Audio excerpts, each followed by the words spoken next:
Uber and Lyft are having some big trouble, big problems over there in California. Did you read about this? I read a title that Lyft got shut down in Yeah, California. so there's this new law saying that companies like Uber and Lyft are no longer going to be able to allow their drivers to be independent contractors, and that they would have to be employees, have to be treated as employees. And they obviously have so many drivers already, and their entire business is set up, and business model, profitability, everything is set up around this idea that those are independent contractors. Comes along with all kinds of different accounting stuff, obviously, and insurance and Benefits. Oh my God, it's a difficult. They're not necessarily.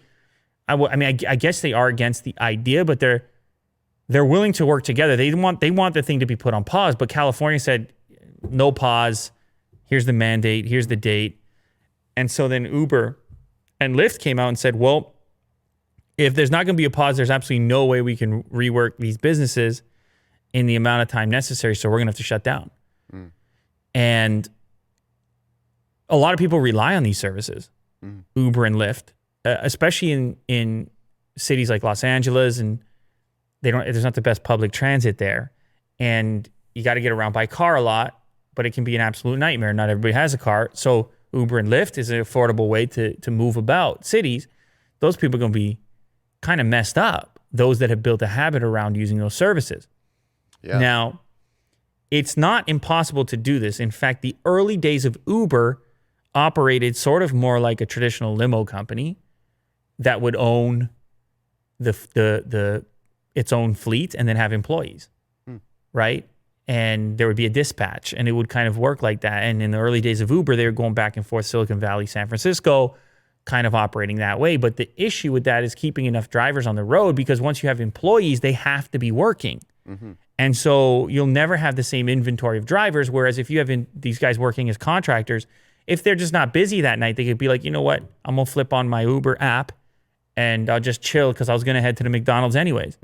And then, I caught a passenger. Okay, cool. I'll give him a ride, earn a few bucks. As a contractor, you could do that. But as an employee, what tools exist? It's much harder, because then you have time structures, and it's just a more difficult thing to map. So they may be able to make the changes, but it totally looks like at this point they will have to shut down, at least temporarily, and people will be without rides. Though I should mention, this doesn't affect Uber Eats and the food delivery stuff. Yeah, I was going to ask you, is this going to be a thing for food delivery? No. So for whatever reason, I don't know why, you would assume it would be the same thing. Yeah. But it isn't currently touching the food delivery portion of Uber, and I guess Lyft doesn't. I don't think they do a food delivery portion. The lawsuit and injunction order only applies to the ride-hailing portion of Uber and Lyft's businesses, meaning Uber can continue to operate its Eats food delivery business regularly in the state, and Lyft can continue offering its scooters and bikes, for example. So it's anybody who's the new taxis of the world, that group. And so anyway, if you're in California, let me know how you feel about that, if you need these services, and what you're going to do in the absence of Uber and Lyft operating. I'm curious.